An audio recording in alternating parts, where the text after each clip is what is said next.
You're tuned in to Tusks and Tales, the podcast that brings you the grit, the dogs, and the chase. Today's episode is powered by our sponsors, HardcoreHogDogs.com. Premium gear built for the hunt. Use code Tusks and Tales with Mr. Michael Spieler. Next up is Boars and Broads.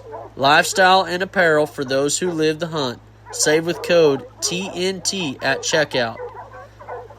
To Be Hog Dogs, two brothers, one passion. Family, tradition, and hog dogs. A&M Kennels, a husband and wife team turning their passion into a legacy. This is Tusks and Tales. Let's get started. Hello, y'all. Welcome to Tusks and Tales. A lot of y'all have been waiting for this one. I reached out to the gentleman. I've already been planning on having them on. I just didn't plan on until at a later date when I got some more yellow blackmouth people lined up. So the guy we have on today is most definitely a reputable hog hunter, like I've been having on this podcast here.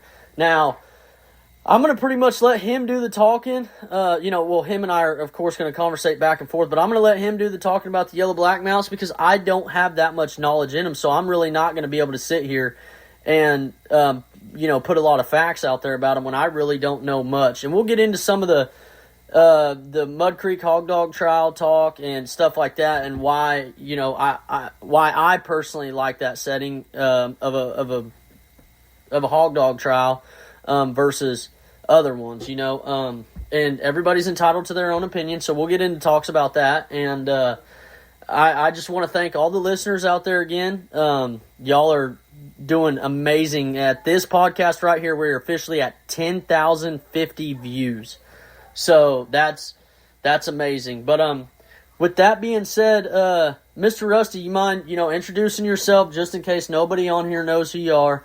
Introduce yourself, tell us where you're from, and tell us what kind of dogs you run. Oh, you bet, man. I'm Rusty Mashore. Me and my wife Amanda operate Mud Creek Hog Dog Trials in Ringland. I'm originally from Ringland. We recently moved to Addington.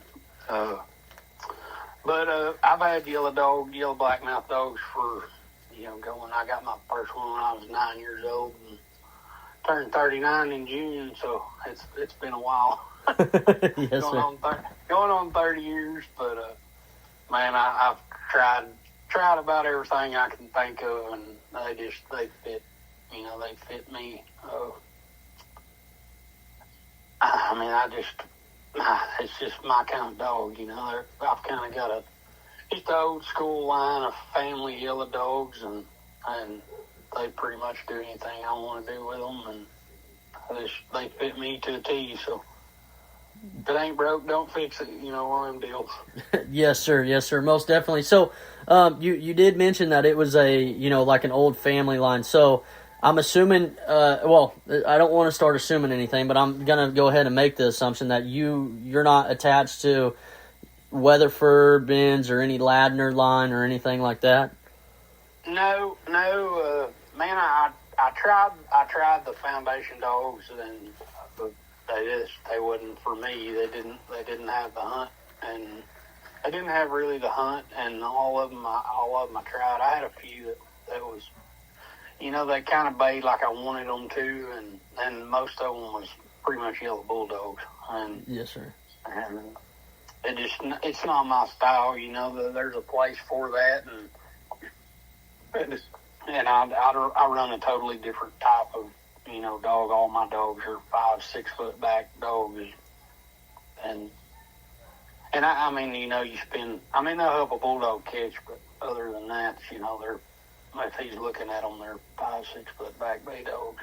Yes, sir. And that's what I like as well. I mean, from my experience, I've hunted with a lot of yellow dogs, and I did experience that as well. I'm not dogging anything, on Weatherford or Ladner or anything like that, but I've noticed there are some very rough dogs. The Weatherford stuff seems to be that way. I mean, there's all, I ain't saying there ain't a monopoly there, but all the ones I tried was all pretty rough, and Now the Ladner dogs was a total opposite. They was more, I tried a couple of them dogs and they just, they was more tree minded. They wasn't more bait, bait stuff. But and they take pride in that tree stuff. They do. I know. Yeah. I had a good thing going. His dad, had some really good dogs. I talked to him, several times. Yes, sir. Yeah, and they're most definitely respectable people. Oh, absolutely. So that we're not, Mr. Rusty and I sitting here talking about these yellow dogs. We're not saying they're not going to work for you. You can still go try them. This is just he's got his own stuff that he's working with here. So with that being said, Mr. Rusty, let's talk about your line a little bit. You already mentioned that they kind of sit back 5 to 6 feet. I love that. That is amazing. Now, what kind of speeds are you getting? What kind of style are you hunting? Kind of talk about them a little bit, like your facts about them that they're doing for you. Now, what I tried to do is I tried to create a yellow dog that casted like a running walker and had the same speed as a running dog. And I'm really, really close. I ain't gonna say I've got it nailed, but I'm so close that it's scary. I've got a set of red puppies now that should really be, what they should have been. They should be as fast as a running dog, and my dogs have always casted. That's a lot of people, I've talked to. Those like, man, the yellow dog just don't cast. Well, mine casts. Yes, sir. It's just us.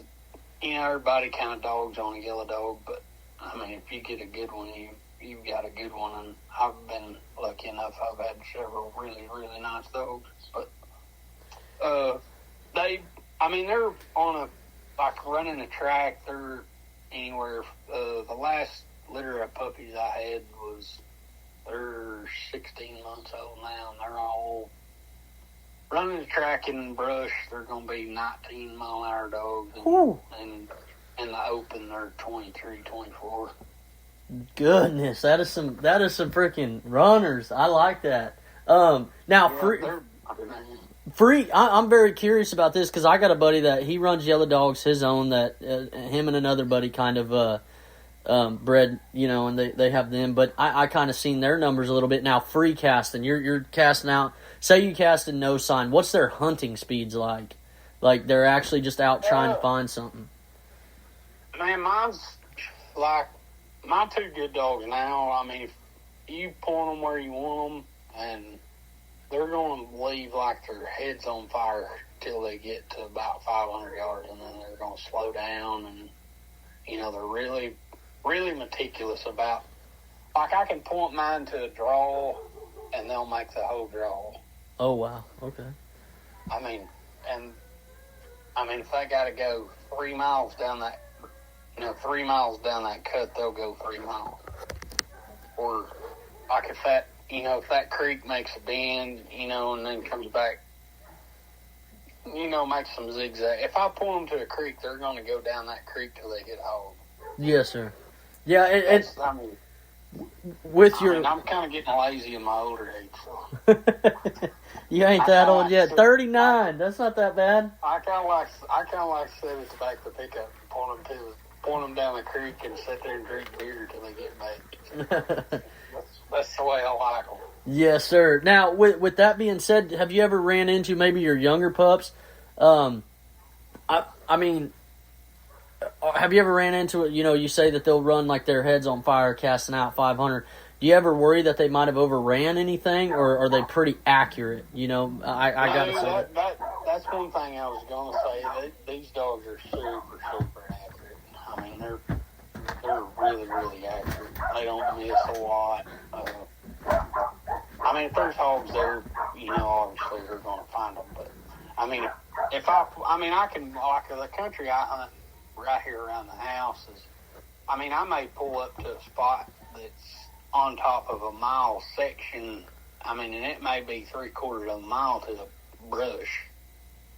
Yes, sir. Or creek, or they're. I mean, they got to go. They'll go as far as they need to get in the pigs. Okay.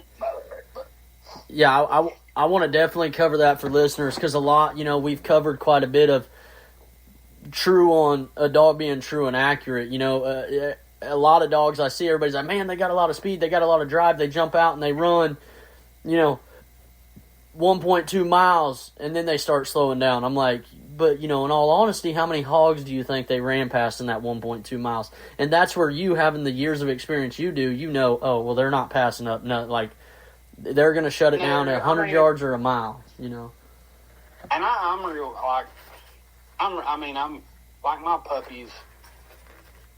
I mean, I'll set my puppies up, for success for a while till they ain't got to cast that far, but they will if they have to. Yes, sir.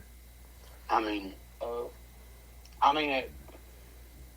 7 months old, my puppies will cast half mile and nothing. That's good. They're, if they're smelling something, obviously they're going with it. But they fit me. You'll find dogs that'll out hunt them every now and then, but they fit me to a T. They've been really consistent. I've been really lucky. I'll get a dog that don't cast like that every once in a while, and usually that dog there makes one hellacious rig dog. Yes, sir. Yeah, and what's their? Let's talk about that a little bit while we're here. I'm already loving the conversation. Rigging wise, what is your main style of hunting? Are you free casting, rigging, track hunting, dropping on cameras? I highly doubt cameras because with your experience, but you get what I'm asking. Yeah, man. My dogs. I try to make them do a little bit of all of it. I free cast mainly. I free cast my dogs. It's just like I said. The older I'm getting lazier. I like to sit in the truck and bullshit and drink beer. But and let them go get bait and go to them. Yes. But, I try to make mine do it. Do it all. I like to hood hunt. Rig hunt a little bit, or I like to free cast too, or if I've got a big boar coming to a feeder or something, I'll drop them on a track, or I try to make mine do a little bit of all of it, just to make them, do it all, just to kind of see where they fit, and I've had, they'll be good at all of them. Some of them will be, superstars at one and, mediocre at the others, but I try to make them do a little bit of all of it just because my country changes so much. Like I can go south down in the river flats, and then I can go 2 hours to the east and I'm in pines and big creek bottoms, or I can go an hour to the west and I'm in more like West Texas, a lot of mesquite, a lot of cactus. Yeah. And I can go north, 30 minutes and I'm in Post Oak Briars. And, there's kind of a little bit of all geographical locations here. That's what I like about it, because they kind of fit all that, Yes, sir. Yeah. And I've placed a few, across the country just to kind of see how they measured up, and they've done really well wherever I've seen them. Yeah, I haven't heard anything negative at all, period. One thing everybody has heard is it's pretty damn hard to get a dog from you. They said you don't just hand them out, that's for sure. I don't. I don't sell any grown dogs, really. I'll place a puppy every now and then, I'll put some videos and stuff of my red puppies up here the last couple months. And I bet I've had freaking 300 phone calls on them. And I'm like, nah, I'm keeping that later. and everybody just like, send me one. I'm like, nah, I'm good. Yeah. I sent one to Georgia. I sent one to Will Booth in Georgia. But, yeah, that guy's got some good dogs too, for sure. Man, he does. He really does. He hunts hard too. Mm-hmm. That's where, if my dog, that's all I ask about my dogs is I want them hunted. I don't Yeah. want them to sit on the chain, or I want them hunted, and I've sent a couple to Georgia, Arkansas, Florida, Alabama, New Mexico. I've sent some New Mexico run lines with Dry ground. Mm-hmm. Yeah, that's crazy. And man, they've all done really. I mean, they've all done really well. No matter where I put them, they've held up. They've done their job. That's all I can ask. I mean. So bottom wise, I mean, you mentioned, of course, if they're going dry ground lion hunting, they got to have some damn bottom on them. Are they using them? Are they using them as pack dogs, pack them in, or are they actually dropping them and letting them cut the track? They're dropping. They're dropping. That was 10 years ago when I sent that dog out there. But I mean, they dropped her. I mean, her mama was probably one of the coldest cur dogs I ever seen. Coldest. Really? Yeah, she was super, super cold nosed, and she made a really, really good line dog. But I mean, bottom wise, I mean that I used to never call my dogs off, but the dogs I've got now I do, just because country changes and stuff. And I'm lucky here. I can still run what I call a good dog here where I'm at. Because I guide for 2 different outfitters here that, Mm-hmm. I mean, probably total together, they probably got 220,000 acres.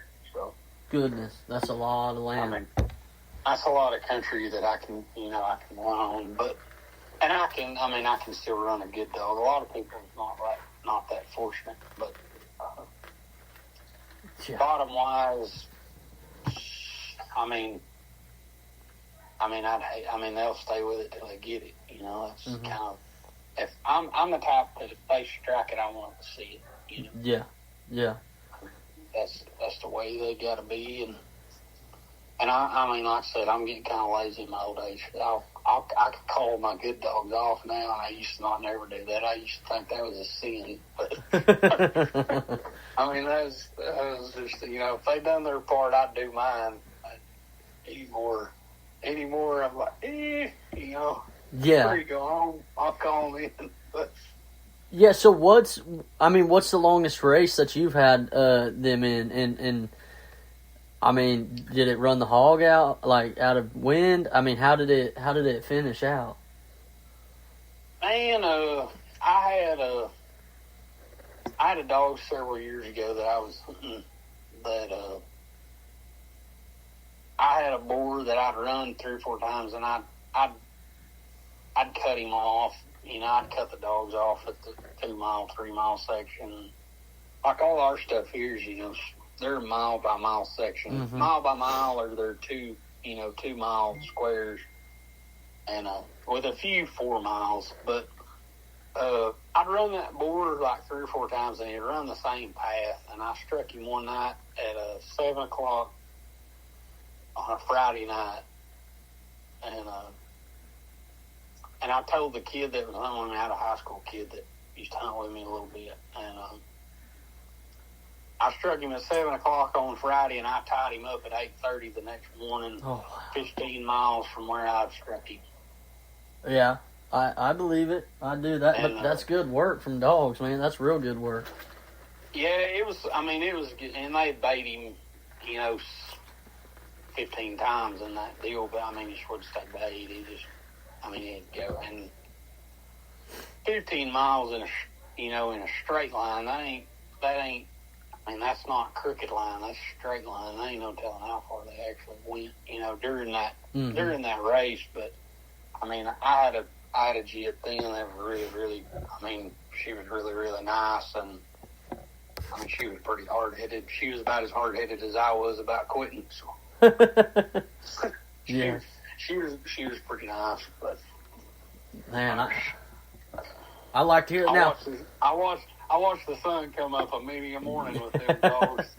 I believe it, yes, sir. Now, bay length. I mean, have you ever? Probably not, because of how much people allow you to hunt their land. But what's the longest bay they've actually had to hold until you can get to them? mean, for the most part, I mean, sometimes I'll just, I'm not one to get in a hurry about getting to a bay. I'll make them hold it for 30 minutes or an hour. Or, yes, sir.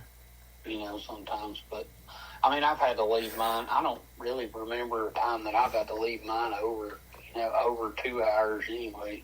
But I mean, do you think they're capable of it?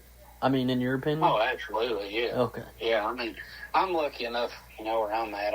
I mean, I can usually get to them pretty quick just because I've got access. But I mean, and I can think of one time I've had to hold them. They've had to hold it for over 2 hours, and I mean, they did. I was in the middle of a 6 mile, there's a 6 mile square down here south of where I'm from, and it's just 6 miles of nothing, just ranch land, and they was in the dead center of it.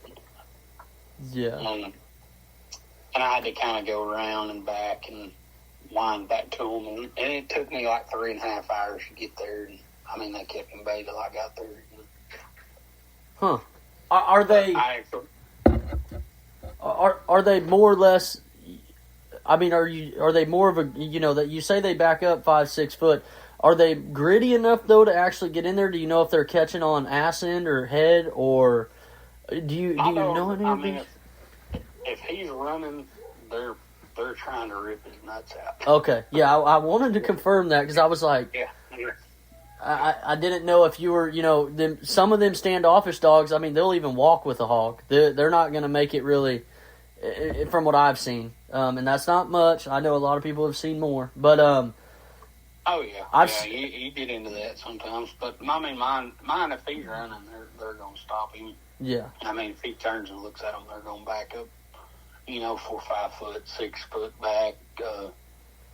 My good chip now, she'll bay anywhere from 6 to 8 foot back. Yeah. Most of the time.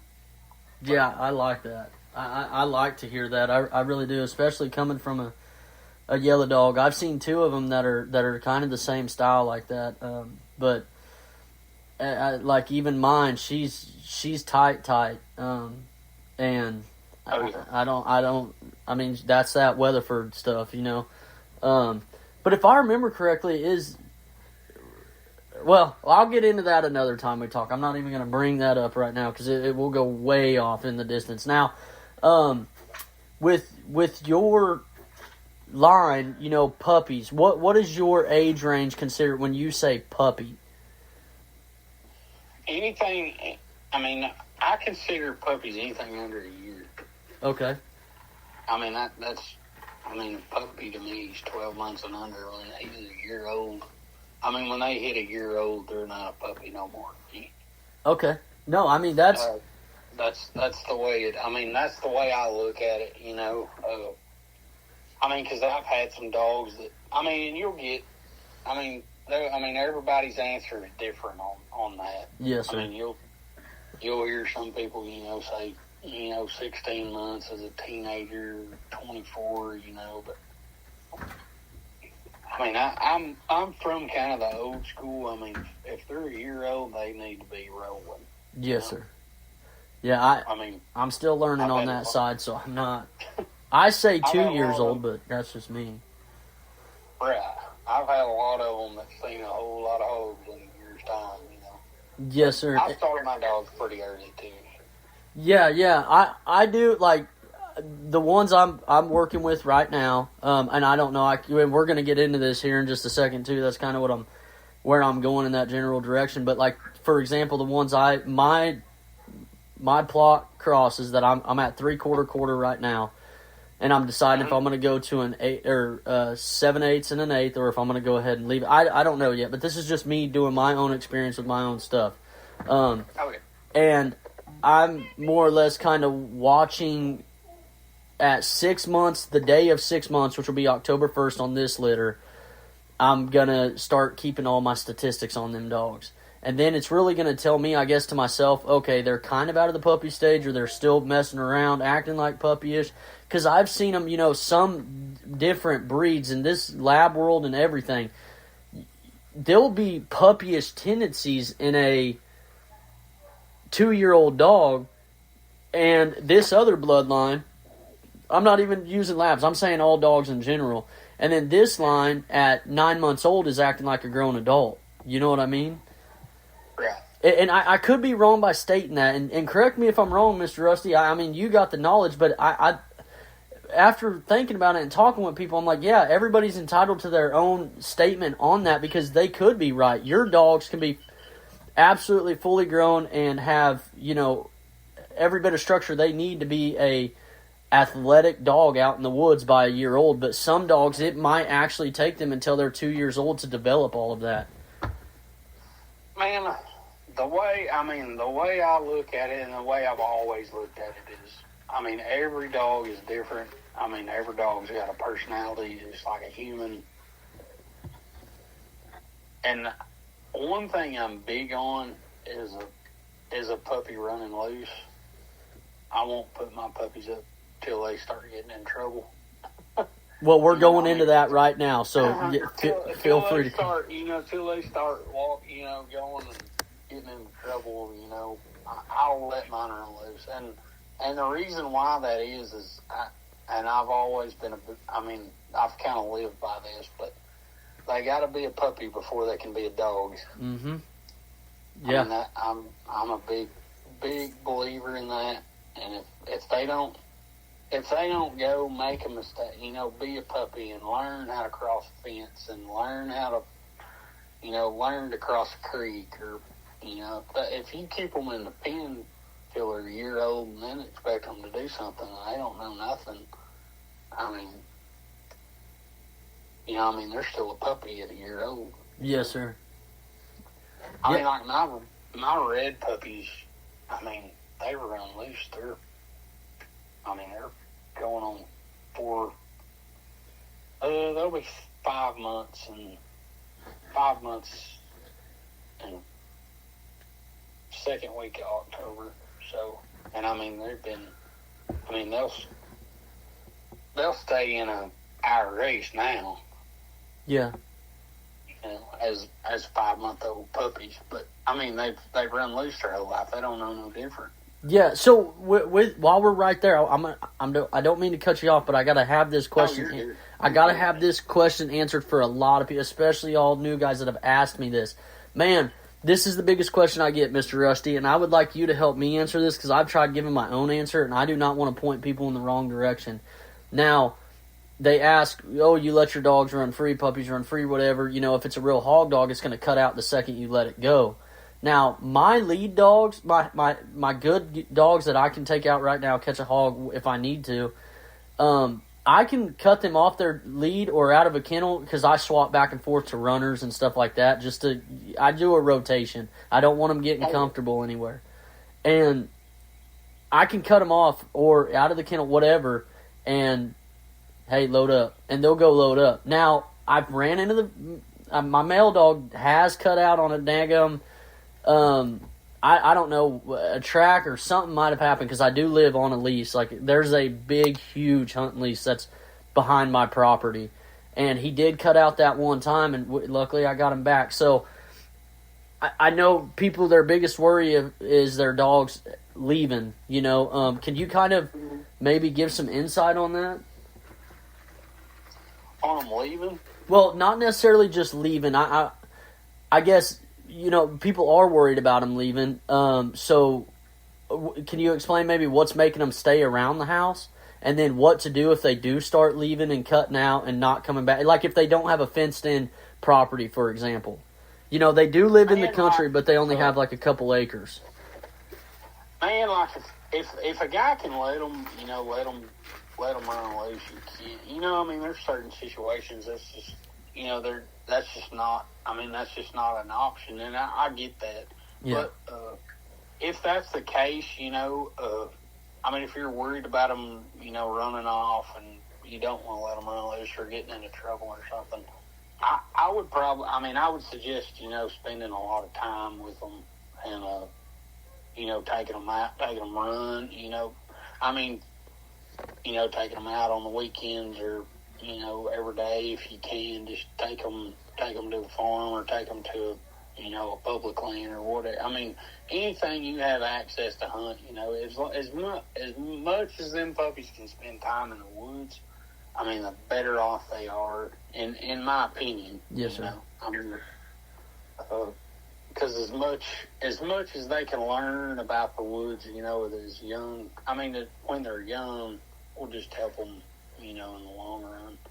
Yeah, so, I mean, do you think a bond would play into that at all? Do you think you should have a bond with the dog? Man, I mean, it depends on the dog. I mean, I've got dogs that, I've got a big bond with that would, I mean, I know you know Jay Quicano, but yes, Jay sir. Used to say a deal, a long time ago. He said, if it'll bleed for you, it hits different. And I mean, that really sets different. I mean, it really hits home when you know what he's talking about, Yeah. I mean, if that dog will hunt for you, and he'll bleed for you, I mean, it means a lot. Yeah. Yeah, you're not wrong. I mean, no. I mean, it's not everybody's going to get that message, but the ones that need to will get it. Yeah, I mean, so we can cut into that, and I know it gets a touchy subject for a lot of people, and I've upset a lot of people, in actual tournament hunts and stuff like that I've done. I'm called like I'm a dog lover. I care too much about dogs. I shouldn't be in this sport. I take too good a care of my dogs. Blah, blah, blah, blah. I've heard it all. And that's why I was honestly scared to ever start a podcast. I was scared I was not scared. I was intimidated of getting into this because of the amount of people that are like, you should not treat a hog dog good. I have heard that. And everybody, Alan, you're trying to promote unity. You're trying to get everybody to get along. You're trying to get people to quit looking at us.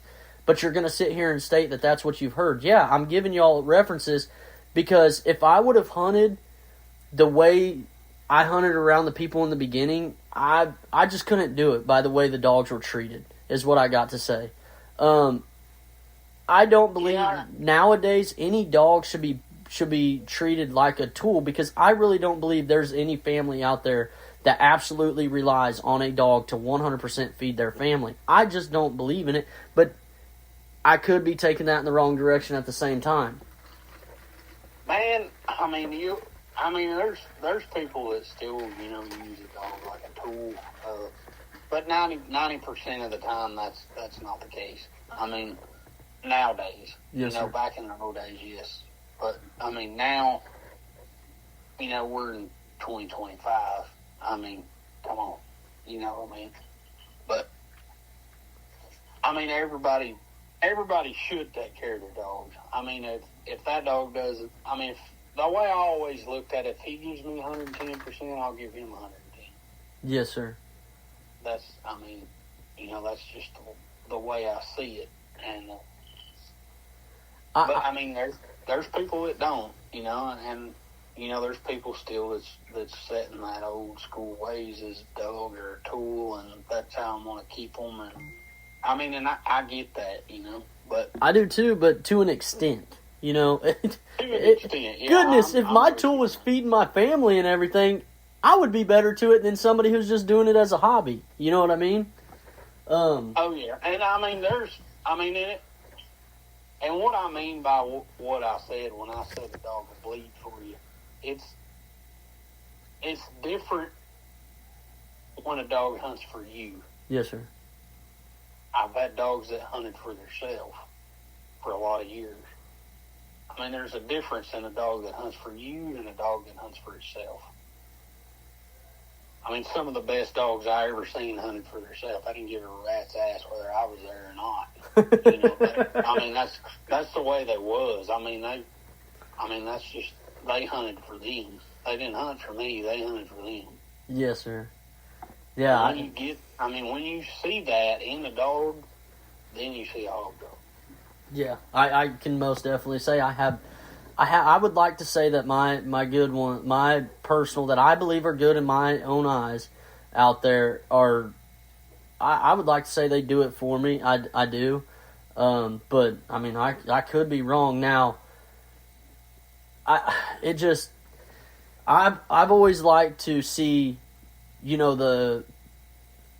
well, let me put it this way. I had people reach out to me as I started, and they're like, man, you're starting to catch, hogs. We would like to go with you. And I was kind of having to push a few people away because based off of how they were treating their dogs, my wife goes with me everywhere, and I know she wasn't going to sit there and watch that happen to dogs.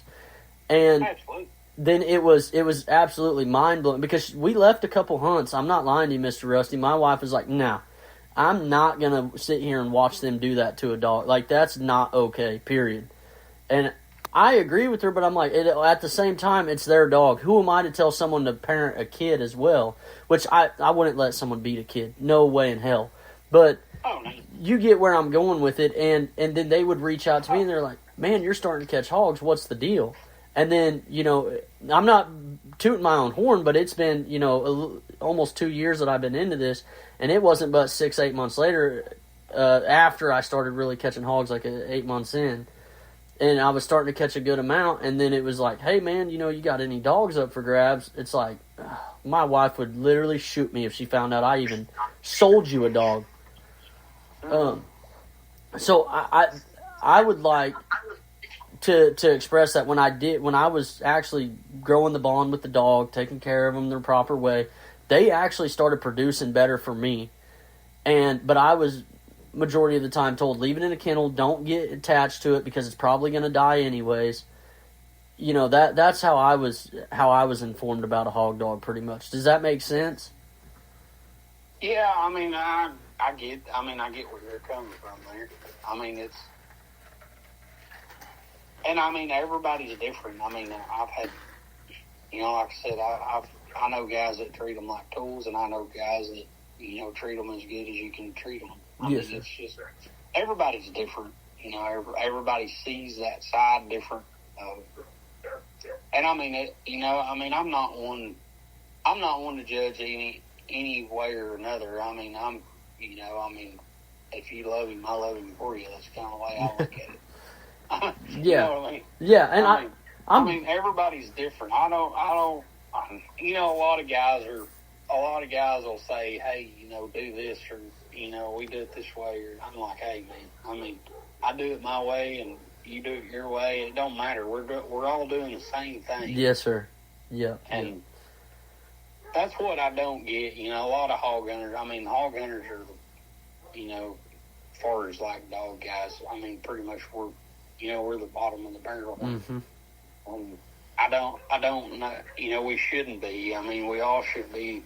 No matter how you hunt or I hunt or, everybody else hunts, we're all doing the same thing. We're all doing, we're all hunting hogs. I mean, yeah. And that's one of the biggest invasive species out there. And I mean, they're tearing everything up. That's what makes no sense. The arguing that goes back and forth regarding it, it should be like, hey, we're doing, a favor in the area. And instead it's like, man, you went and caught my freaking, ain't nobody's hogs. You can't claim a hog. No, I mean, that, and back in and there's some guys, that's east of here. I mean, they still work hogs and stuff. I have heard of that, so I do stand corrected on that, sorry, because I have heard of people that still do work hogs. Out there, it's still out there where it's legal, I mean, like, but in Oklahoma, I mean, legally we can't do that. I mean, that's just part of it. I mean, that's just, that's something that, and we got to follow the rules. I mean, there's a lot of guys, a lot of farmers where I'm at. I mean, they caught cutting loose a bar hog, you wouldn't never hunt your place again in their life. But yeah. That's just, it's just part of it. We got to change with the times is what I'm getting at. Yes, sir. And by the way, listeners, what I meant with that was, I know there's still people, most definitely old timers that, like you said, are working hogs. I'm talking your public land people that are what I consider a seasonal hunter. They're probably only hunting, and don't take offense to this, some people only have the ability to hunt January, February, March, or February, March, April, whatever. There's nothing wrong with that, but what I'm saying is, That's what I was referring to. I know there's plenty of people out there that still work hogs in certain areas. I mean, I have a mutual agreement with a buddy around here in the areas we hunt. But we have the luxury of being able to actually work hogs and whatnot. But, like you said, there is landowners out there that you are not getting caught. I don't care if it's a monster boar hog that you want to cut and see how much bigger it's going to get. They're not going to allow you to cut anything back out. So, I wanted to cover that, guys. I'm sorry. Now, let's jump into this one, Mr. Rusty. Do you have anything else, first of all, you'd like to cover about that before we jump into the next one? No, I'm good, buddy. Whatever. Okay, so next one. What age are you going to consider a dog a colt? Man, that's another deal. That's, everybody's different. Everybody's dogs is different. I've seen probably one of the best strike dogs in my life. You could melt him in a pot, pour him on a hog till he's 2 years old. And you'd have hell without striking him when he finally did start. Every dog's different, but I'm going to say, in that 16 months to 2 year range. Yes, sir. If he ain't doing it by then, I'm probably going to do something different. Yes, sir. No, I'm still in agreement with it. The ones that are blowing my mind are the 4 to 6 month range, but I have yet to talk to anybody that says, "Oh, it's a colt at 4 to 6 months." I think that's too soon. That's not enough time. That's just, there's a lot of variables there, and that could, change that outcome. In 4 to 6 months, that dog hadn't seen much, as far as life goes. Mm-hmm. Especially if he's been, you take a dog and put him in a 4x4 box, till he's 6 months old, and then expect him to do something. Kind of hard to make him do something. Yeah. Yes, sir. You'll have some dogs that just, are naturals at it. I've been lucky. I've seen a few, through the years that was naturals that know what they do, but. It's hard. Every scenario is different. What I'm trying to get at. Yes, sir. No, I'm not disagreeing with you at all. I know that some circumstances you could be like, look, this dog ain't doing nothing, like not making any progression at a year, and I've been working it hard for 6 months. I understand. But stuff like that happens. Now, your kind of starting process. Ages and everything, can you kind of run through it? We've touched a little bit on it here and there. Can you, how you actually get a dog to start going, whether it's running behind an older dog, whatever, kind of go into some deeper detail on exactly how you would get your dog, your puppy to get going. But I want you to explain it, one, from where you have no older dogs to send it behind, and then if you do have the ability to send it behind other dogs. Man, mine's kind of all the same. I tell you what I do with my puppies is I leave them out till they, like I said, earlier. I'll leave them running loose till they start getting in trouble. And then when they start getting in trouble, when they start going and baying the neighbor's shit, and yeah, they start going. 2 or 3 miles at night down the road, and you have your neighbors from 2 or 3 miles calling saying, "Hey, you got there's 2 puppies in the middle of the road down here coming towards your house that's got all the shit." That's when I start putting them up. But I'm lucky because I've got a couple dogs that I leave loose all the time, and they teach them puppies to hunt. They teach them to run a track. And the whole time they're growing up, they're going with them. I've got a gyp named Grandma that, she runs loose all the time. She's just an overhead cur dog. But, she teaches them puppies to run a track, and, they run everything. They run coons, they run rabbits, they run deer. They grow up doing that. But in that situation, when they start getting in trouble, I'll put them up, and then I'm gonna hunt them. I'm gonna show them 3 bays in front of my older dogs. Is the way I do it. And when they see 3 hogs in front of my older dogs, then they got to do it by themselves. That's the way I do it. So what would you say though if you didn't had absolute nothing to put it behind and you had to completely restart? How would you do it? Man, I mean, like I said, mine's. I mean, whether I'll send them with an old dog or not. I mean, when they leave my house, they can run a track. Yeah. I mean, they spend enough time outside. They run rabbits, they run deer, they run coons. I mean, I'm not real picky on what they're running as long as they're running something. Yeah. I mean, for that first year, and till they get, when I show them 3 hogs, hey, it's now we're talking about, I'm gonna start doing some correction. But that's the way I start all my puppies. I let them run loose, let them run. They grow up running the track from the time they're 6 weeks old till the time they're, 6, 7, 8 months old, and I put them in the pen. I mean, they grow up running the track, so they can learn how to run a track. And when they go to the woods, they already are that much ahead of, say what I was talking about earlier. If a dog stayed in the pen 6 months, he don't know nothing. Mm-hmm. He's got to start from where these puppies started at 10 weeks old. Yeah. Exactly. Yeah. I mean, but I start all my puppies the same way. I let them run loose until they start getting in trouble, and then when they start getting in trouble and they go off doing other things, I'll show them 3 hogs. But if I don't have an old dog to send them with, if I'm doing that, what I'll do is I'll go to watching them cameras. Mm-hmm. And I'll say, okay, well, these hogs was here, an hour ago. I'm going to let them hogs leave.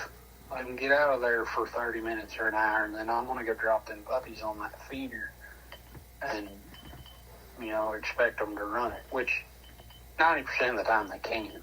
Yeah. Yeah. No, I like it. Now,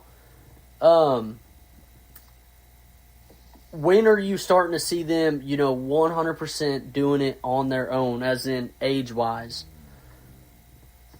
Man, it depends on the dog. I mean, I've had dogs that, and everybody's different on a finished dog and a started dog and everything. Everybody says, I ain't finished till you put him in the ground. Well, I agree with that, partly. Yes, sir. But, I mean, I've had dogs that was a year old that looked like they was 7.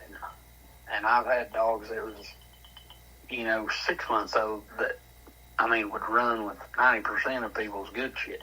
You know what I mean? Yeah. I mean, it just depends on the dog. I mean, it depends on the dog and it depends on the amount of hogs you put them on. I mean, and I like starting my dogs in 10 hogs. I don't like starting mine in a whole bunch of hogs. And I'm lucky I can put my dogs on a lot of hogs if I want to. But I'm going to say from 6 months to a year, I'm really going to start hunting the wheels off mine when they hit 7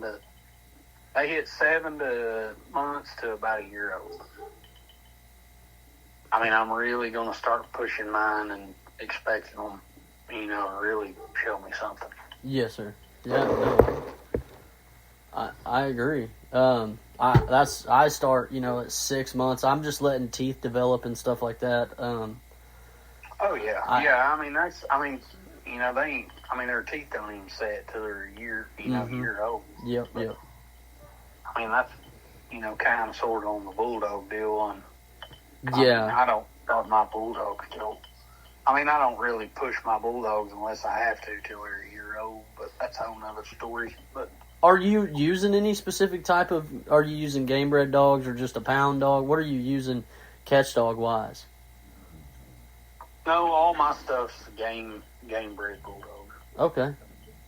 Yeah, all mine's A lot of Eli stuff.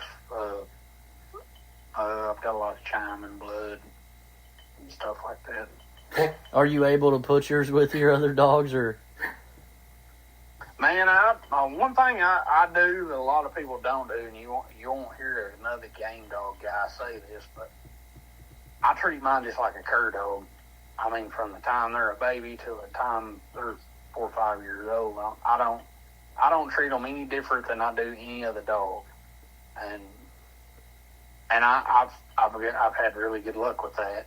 You know, I mean, that's just the way I do it. I mean, I'll shove mine in the box with 3 cur dogs and never blink an eye.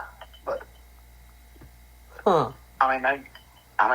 don't treat them any different. I mean, a lot of guys will, oh, that's a bulldog, oh, that's a game dog. Well, it don't matter. He's a dog, I mean, he's got the same. I expect the same thing out of him as her as I expect out of my cur dogs. They got to have obedience. They got to listen. They have a job to do just like them cur dogs do, and that's the way I look at it. Yeah, no, I agree. I mean, I'm the same way with I'm very strict with my bulldogs, actually, because I've been around a lot of people like, hey, don't get around that bulldog. Don't, you got to be careful here and here. I mean, I'm not, if they're younger, I'm still going to let them play around and be puppies, but I'm not going to tolerate any type of human aggression, period. And if there's dog aggression, I'm going to nip it in the butt immediately. And that's just one way I look at it. Oh, yeah. But, well, I mean, on to the next one, Mr. Rusty. You're coming up on 30 years. That's some time. So I was thinking about asking you this. How has times changed from, back when you first began to now? I mean, is it getting worse? Is it getting better? What? I mean, can you give a little synopsis of that real quick? Man, it's. I don't know. I've seen a lot of it change. And, I mean, I remember, 25 years ago when I could really remember, like when I was 14, 15, 16, if a guy was hunting, if a guy was catching, consistent hogs during that time, you was packing a hell of a set of dogs. Back then, we didn't have the hogs back then as we do now. And I mean, it's for the better. I mean, I think, everybody's got their own opinion about it. I'm more to grow the sport and, help people succeed. I want to see everybody succeed. I'm not one of them guys, some of them old school guys is, they wouldn't give you anything. I was, brought up in that part where, nobody taught you nothing. I mean, you had to figure it out on your own. And, it was just a total, you had to pay attention, do more listening than you did talking, Yes, sir. Yeah, I've heard that a lot from the guys with 20 plus years experience say that.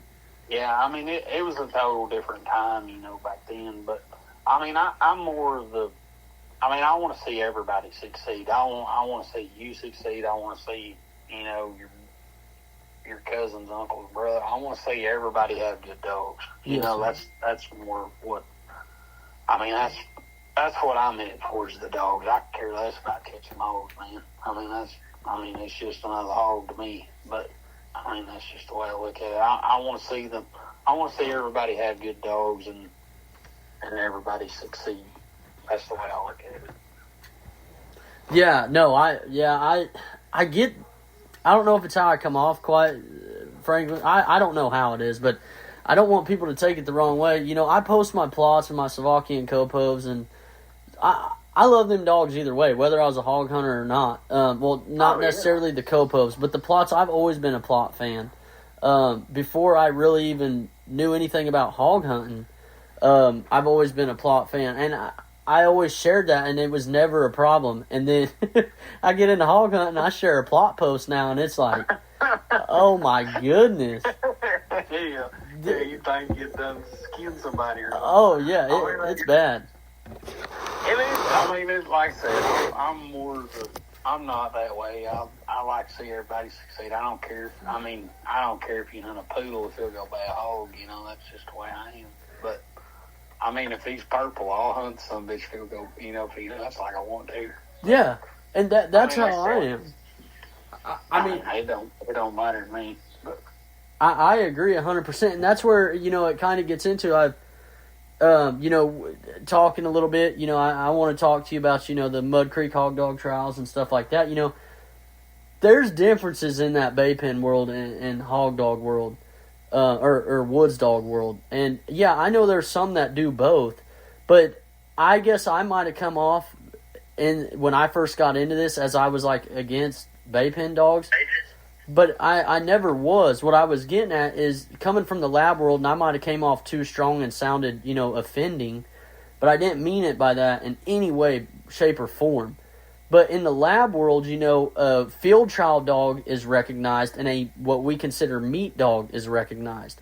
So, you know, you would say, okay, well, I really don't want that as a meat dog because, you know, that's a really good field trial line. You see where I'm coming at with that?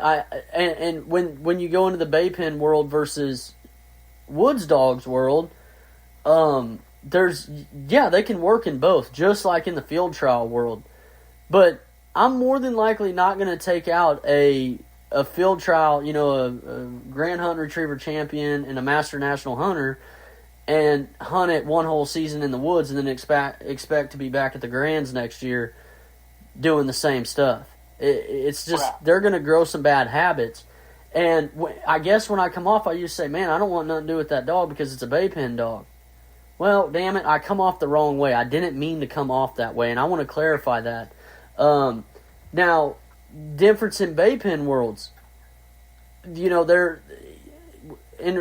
there's no competing with my dogs. I couldn't compete at anything like Uncle Earl's. I mean, I absolutely know I can't. But you host and you know, they got the woods class, and I haven't really done much research, I guess, into the Earl stuff, like when it comes to the world or the woods class, the novice. But I know you explained yours really well up there in Oklahoma on the Mud Creek Hog Dog trials.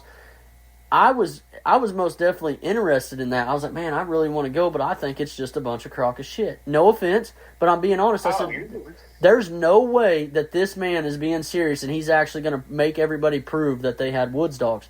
And sure as shit, I heard you did.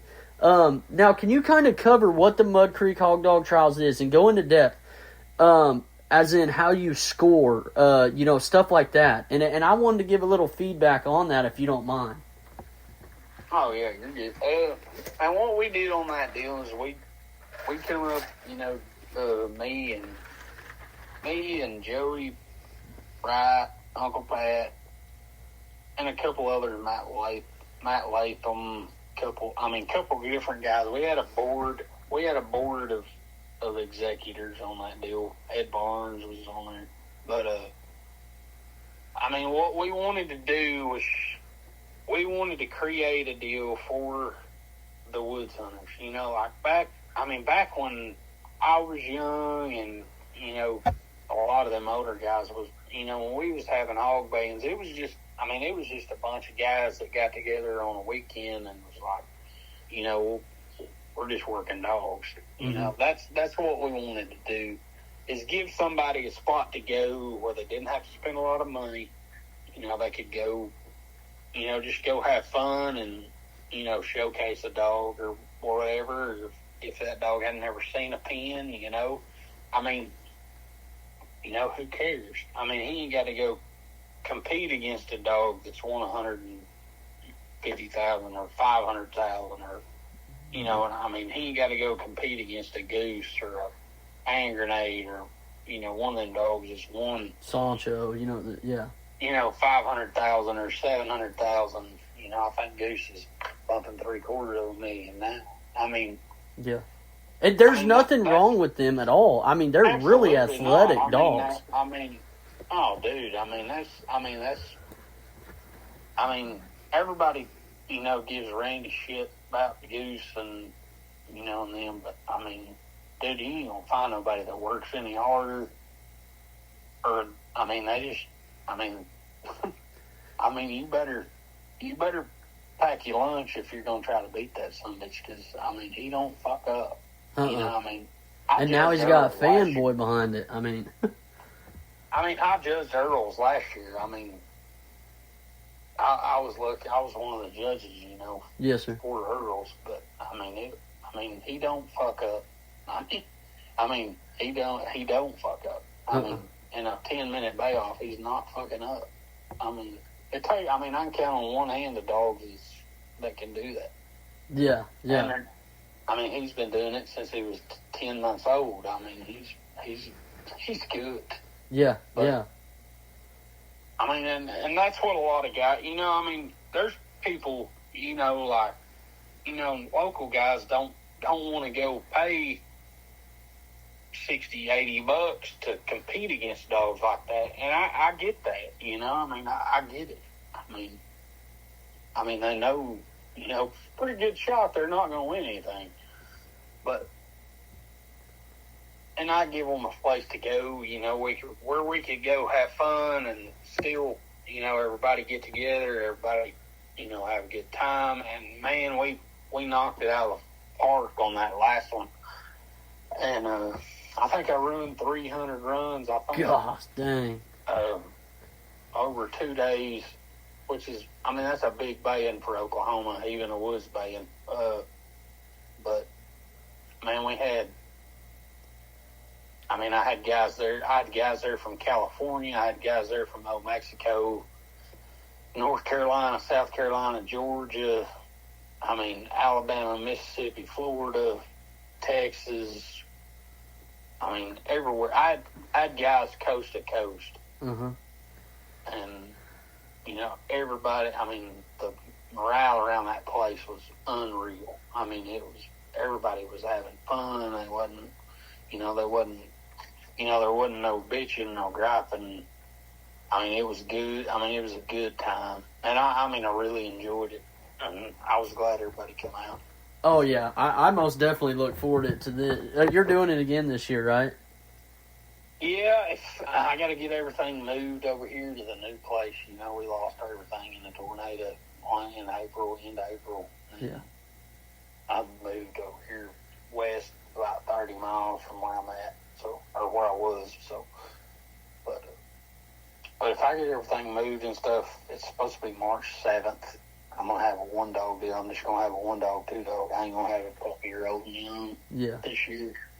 But, yeah, that's the plan. If I get everything moved over here. And, I mean, everybody had a ball last time.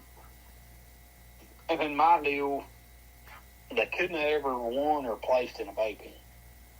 Yeah. And they had to show a video of that dog on a catcher on a bay in the woods.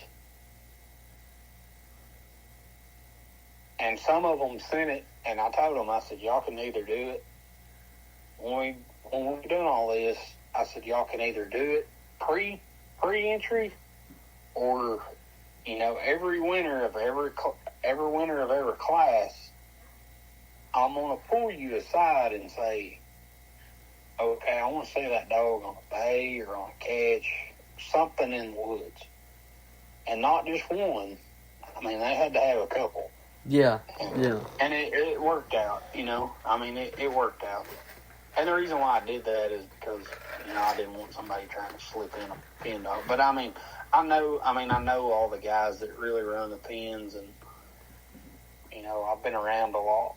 Most of the dogs that's in the pens now, so, I mean, it'd be kind of hard to do. Yeah, most definitely. It'd be kind of hard to slip one in there, you know. Yeah, that's what I was thinking too. And I mean, who in their right mind is gonna, you know, try that, knowing that you have to prove it at the end? I'd feel pretty stupid to enter some dogs and have to show it at the end. And man, it worked out great. I mean, everybody had a good time. I mean, it was really, really good time. So how was the scoring based? I mean, I've heard, you know, of course on Dixie Doggers podcast, I heard a little bit kind of y'all covering it. But I wanted you to kind of explain to me on how the judging was based. Man, it was, we come up with a set of rules, and I can send you a copy of them. I don't have a set right here in front of me. But just a real quick coverage of it.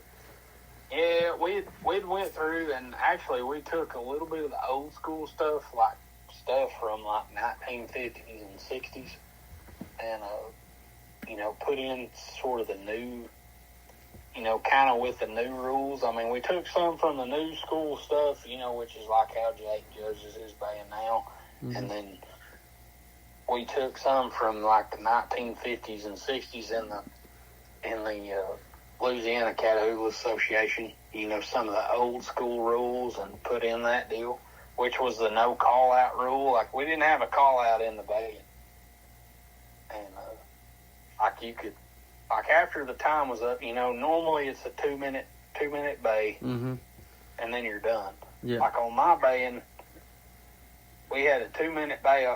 We had a 2 minute bay. After that 2 minutes, you had a minute to call your dog out. Well, if you called your dog out during that minute, it was plus a 10th. Well, if you couldn't call him out and pen help had to go get him, or you had to, go get him, it was minus a 10th. So we put that in there. That was pretty fun. Yeah. So, Michael, hold on. Regarding that, I don't know. Maybe you did have it in place. What? So did the hog have to already go back first, or immediately after 2 minutes with the hog still out there, you had to call your dog off the hog? Oh no, the hog stayed in there. Okay. That was part of it. Yeah, that made it more interesting. Well, I mean, that was like, a lot of guys, out in the woods or whatever, they use a dog just, whether you're hunting or whatever. I mean, all it did was it showed the handle people had on their dogs. Uh-huh. Yeah. Like 80% of them couldn't call their dog off.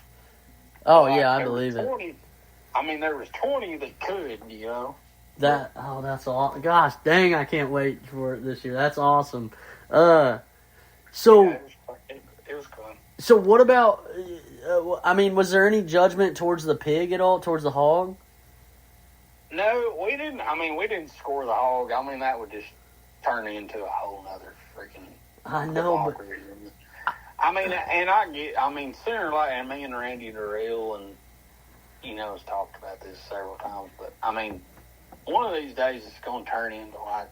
I think it needs to. Score, and you're going to have a dog score. Yes. Kind of like the PBR. We compare everything to rodeo and this hog baying deal. Just like a buck and bull, half his scores, versus bull and the rider. Or, just like in the bareback or saddle bronc or ranch bronc, half of it's the horse, half of it's the rider. Yeah. Sooner or later it's going to turn to that. But, yeah, because, we just ain't there yet. That's going to be a whole nother, deal on judges and, we have a hard enough time getting judges as it is. Yeah. And the only reason I bring my real good buddy, my silent buddy, that probably will never be on a damn podcast, him and I was hunting, and him and I mentioned that to each other. I was like, man, I think it's pretty impressive, like the big bay pen dog names, out there, like Goose, Hand Grenade, Sancho. I could go on and on. There's a lot of them. Fanboy. Of course, everybody knows the top gun dogs because they're up there. But him and I was talking, and he made a very valid point. He said, "What's impressive about it?" And I was like, "Man, they're athletic." And he's like, "Yeah, but who cares? A hog can sit in the corner. We can have a dog go in there and bay it just fine, But you have the lookouts and the spin outs and whatnot. I get that, and that deducts points, but." Right. He's like, he said when he was younger, because he's older than me, he said when he was younger, he used to go to the bay pens, and he said old men all the time sitting around it just drinking their Coors Light. They'd go in there, watch that dog bay that hog for 2 minutes. They'd say, come here. That dog come sit right by their leg. That hog would walk out, and everybody just give him a soft, simple clap. And it said it was every single old-timer that turned a dog loose in there. Then he said, but you never seen them in any real big bay pen world, ever. And he said that's when they started talking about they would need to start scoring the hog, because it was just every single one of them had the same exact score every time. And they just pretty much did it, honestly, to meet up with each other. Right. And it used to, it was totally different, you know. There's nobody that's done more for hog hunting than Jake Lacano. He's took that platform and, it's unreal what he's done with it, you know. Yeah. And my hat's off to him for that, you know. He's took something that was, you know, just a big get-together and turned it into, a world-renowned show. It really is. Oh, dude, it's unreal. He don't even live but 5 minutes from me. Yeah. Jake's a good dude. Me and him been friends a long time. He used to run the bait pens together and stuff. But he's took that deal and turned it into, something that, you know, something that's really, really made a difference. In hog bait. Yes, sir. Hog hunting in general. You know. Jake's an old yellow dog guy too. Yeah, I don't know that much about him. I'm not going to sit here and say I know that much about him. I know him and Pat talk about them Julys and Walkers and whatnot, but I don't know really. Honestly, I'm not trying to be rude. I just really don't know what they honestly run. I've never hunted with them, so I can't sit here and say. Well, Jake for a long time, everybody known him as Yellow Dog Jake.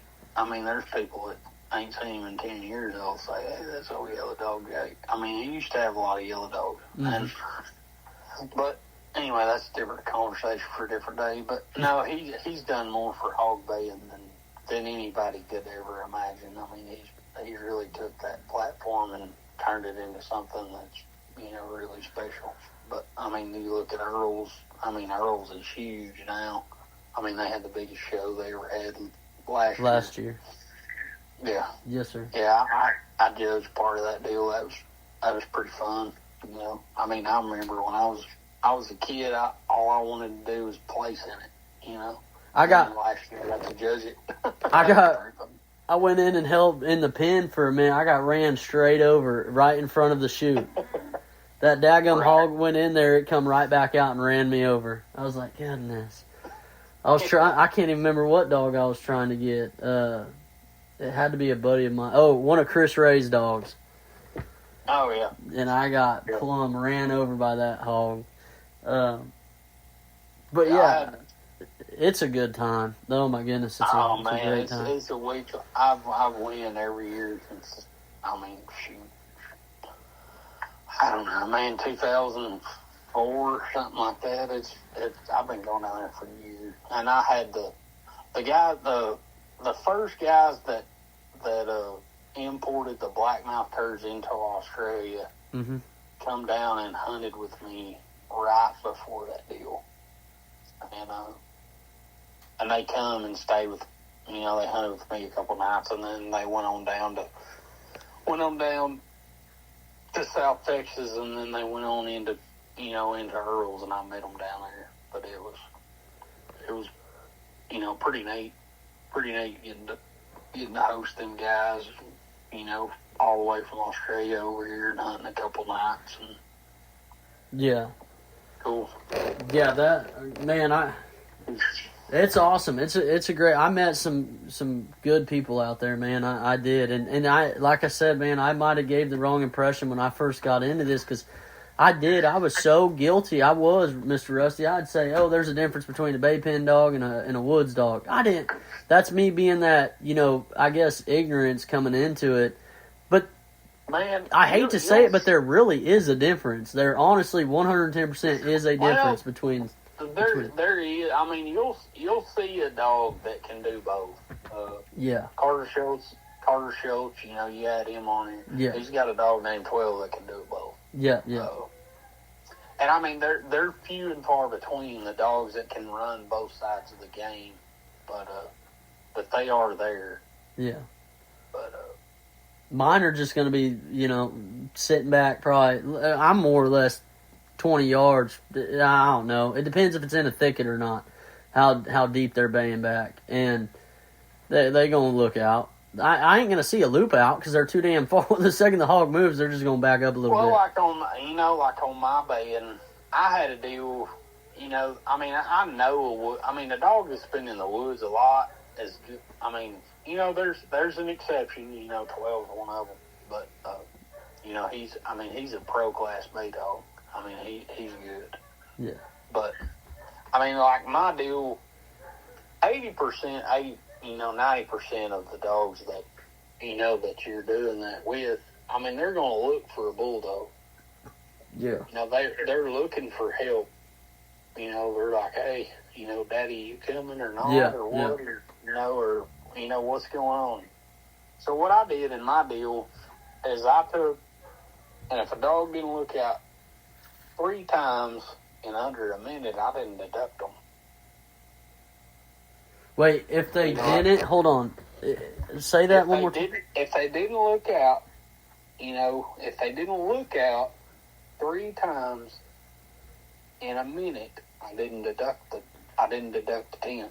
Okay, so of course, like in Jake's baying, if you look out, it's a 10th deduction. Yeah. Like my woods dog baying, they had to look out more than 3 times in order for us to deduct them. Oh, wow. What's a loop out? A loop out is something that, they'll make a full circle. Well, yeah, I know that, but did you deduct that, or? Oh, yeah, okay. It's a 10th. Okay. A lot of the new school rules we kept, and then some of the old school rules we, kind of worked in that. Yeah. Kind of worked in that deal. Which the call-out deal was kind of some of the old school stuff. Yeah. Which I kind of liked it. I think it would have made it interesting. Man, it did. It was fun. It was something new that, a lot of people have been around, and, when when we called time and they say, okay, you got a minute to call your dog out, everybody looked at us like we were weirdos. Especially like some of the hogs I had, they'd eat your lunch. They didn't play around much, but they was like, I don't know about that, but it was fun. It was a good time. We had 2 days, we had a ball. Yes, sir. Yeah, no, I like that. I respect them all. I just wanted to make, kind of even a public announcement to everybody even listening that when I didn't really know what I was talking about when I first came into this by making those. I didn't know saying stuff like that would hurt so many people's feelings.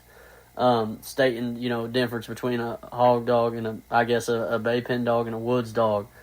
But on a deal like that, no matter where we're at, 99% of the conversation around that bay pen is hog hunting.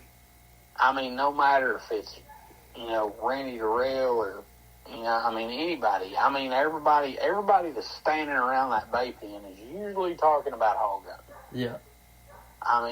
That's what a lot of people, say, there's a big difference between woods guys and bay pen guys. Well, man, 99% of them bay pen guys hog hunt. As well. Well, yeah. It's a big, all it is a big reunion, pretty much. That's the way it used to be back in the old days. And, we need to get back to that point, I would like everybody to get along. People don't realize the type of dogs that could really be produced if everybody would kind of actually get along about shit like that and kind of let it go. There could be some real good talks between a couple people, and they might start crossing some things and making some stuff happen. But some people's let their ego get the better of them, and they don't want to. I don't want to associate with so and so. It just. And and I'm a yellow dog. I'm a yellow dog guy. You're colorblind. Yeah, I'm that way. But I got a pup out of goose, and I've got a pup out of, actually Goose's brother, and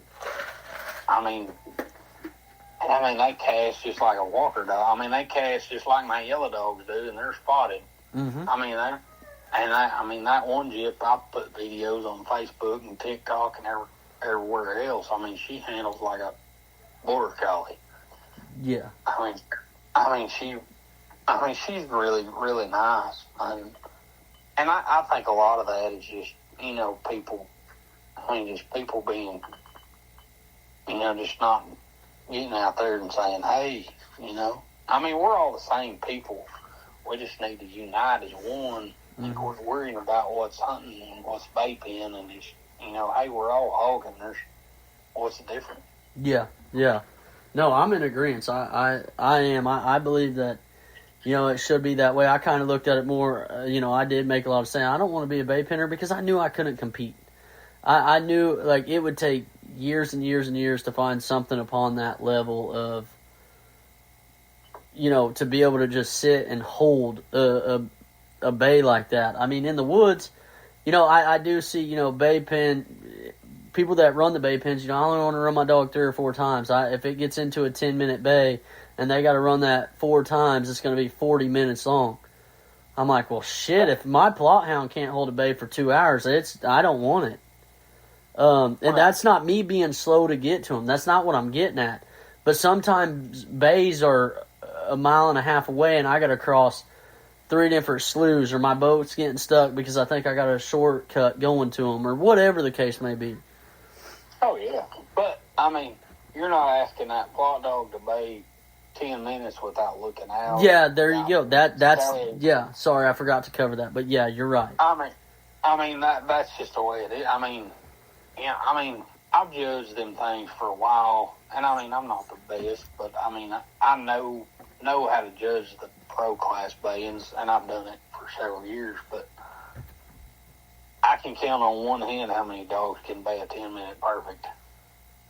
You know what I mean? Yes, sir. I mean, it's a total different. I mean, it's like going from college rodeo to the PBR. That's the best. That's the best thing I can. Best thing you can compare it to. Yeah, yeah. I mean, that's really the way you gotta look at it. I gotta give. It's nuts. Yeah, I gotta give my respect to them too. Another reason I just couldn't do it is because it's not often enough. I know Jake and them got schedules; they got families, but man, I have got to be in the woods every single. If I'm not in the woods 3 to 4 days a week, and this is consecutive, almost 2 years now. My wife can vouch for over a year's period of time we were in the woods 7 days a week, and. And now if I'm not in the woods at least 3 to 4 days a week, there's a problem. That I'm in a bad mood about it. A lot of people say, "Oh, you're going to get burnt out." I'm not even that don't even cross my mind. It's I don't know. I mean, I've had times where I've hunted 7 nights a week, 365 for years, and then. Like now, I'll hunt 2 or 3 times a week. I mean, most of the time 2 or 3 times a week, and like now it don't even feel like I hog hunt a whole lot. Everybody's like, "Man, you still hogging? You hogging a bunch?" I was like, "Man, I used to hunt 7 nights a week." Yeah. And I had some really, really good dogs then, and I mean, I still do, but I mean, I would really be. I'd really like to see what these dogs would do if I put them, I hunted them as hard as I used to hunt my old dogs. But, yes, sir. Yes, sir. Now, I've heard a lot of, I don't know if this is going on in Oklahoma as much. I've had the luxury of hunting Oklahoma multiple times. And, my podcast seems to upset some people from the Oklahoma area. It's really not anywhere else. It's just, I don't know why it is. They're like, "Well, you come up here and hunt." I'm like, "Well, I've hunted this area. I'm not saying anything negative. I'm not trying to say I know everything. I'm just telling you I've hunted that area. There's no way you caught hogs in this area. Who'd you hunt with? XYZ, this. And my company that I work for is based out of Tulsa, Oklahoma. So a lot of them guys, they want me to go back to Oklahoma and run dogs with them. And, my superintendents and managers and whatnot, they all got, property. And I'll tell you, there's no way. So then, certain individuals, And I have yet from another state, Mr. Rusty, to have a problem with anybody regarding this podcast. Feels like nobody has a problem, but, the comments are, keep trying to tell everybody, what was the comment? Keep informing everybody of stuff they already know. You're not teaching anybody anything. I'm like, well, I beg to differ because I've had people reach out stating that they're learning from this. But, when I reply and I tell them, I'm like, hey, I've hunted this area. They're like, well, then I'm going to take you over here where there's none. I'm like, okay, now we're getting kind of... You're going to literally try to find where there's no hogs to just make me... Right. And I love Oklahoma. Now, I really do. Is there actual areas in Oklahoma where you believe that it would be just absolutely tough to catch hogs? Because the statistics I have done out of every single other state, if I remember correctly, per square mile, Oklahoma has the most. Texas is going to have the most. But, from now, like comparing now to what we had 20 years ago is like comparing apples to oranges. It's just not the same. Yeah. But, we have a really, really good population of hogs nowadays. So much so, but in that sense, in the same sentence, is we have a ton of thermal hunters. Mm-hmm. Like, I work for 2 different outfitters guiding hunts a lot. And, a lot of that country that I guide on is my dog country.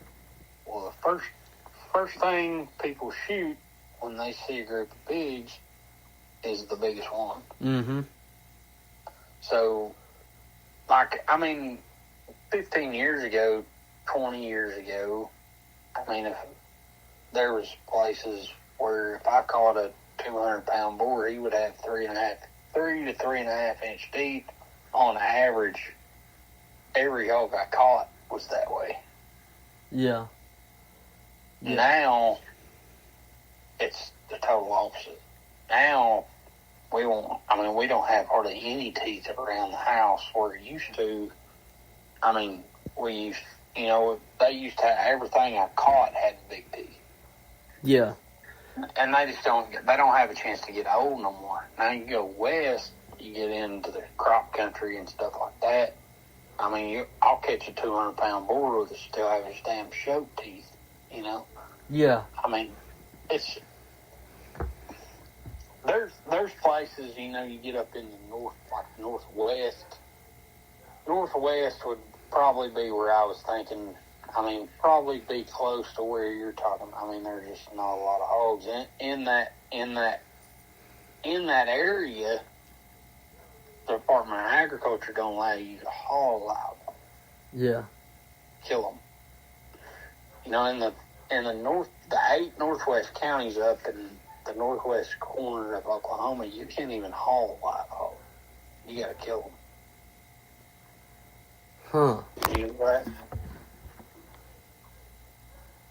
That's... Huh.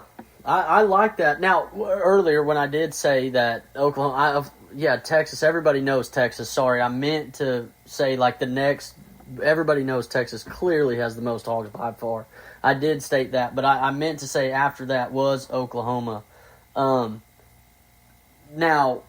the access to hunting in Oklahoma, is it a lot easier to get permission and access public property to hunt hogs, or have you noticed it potentially being harder elsewhere, like in other states wise?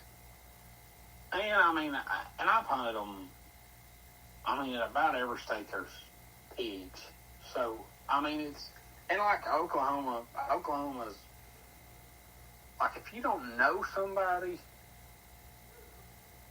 you're not getting on country. You know what I mean? Or, like, private country. Like a lot of the... Especially nowadays with all the outfitters and the... hunting's a big revenue for the ranchers in, like, my part of the country. I mean, if you don't know somebody, the chances of you getting on private country is probably not real good. I mean, now, like here, by the house, the public ground that's over here, they shut the hog hunting down on it totally. You can't even shoot them. Wow, really? You can't run a dog. You can't shoot them. You can't touch them. No, because they're doing some sort of study on it. And a lot of the cross timbers over there, you can still run dogs. But I mean, like certain parts of Oklahoma, a lot of your public ground, they're starting to shut down the dog hunting. And not just dog hunting, they're starting to shut down the hunting in general for hogs. I don't know. I mean, they flying it with a chopper is what they're doing. You think so? Oh, yeah, I know so. Like this country over here, that's west of my house where I'm at now. I mean, I used to catch some giant pigs off of it. I used to catch a ton of hogs off of it. Now you can't even hunt. Like me, I'm lucky enough I can hunt pretty much 360 degrees around it now. Yeah. But, I mean, it's, you still can't hunt it. Wow. And I mean, I had a trapping contract on it for a couple of years, and I caught a lot of hogs off of it. I used to catch some really, really good boars off of it. But So with the trapping contract, I get trapping. This ain't a dumb question. I'm just asking. You already have the trapping contract. Why can't you run dogs?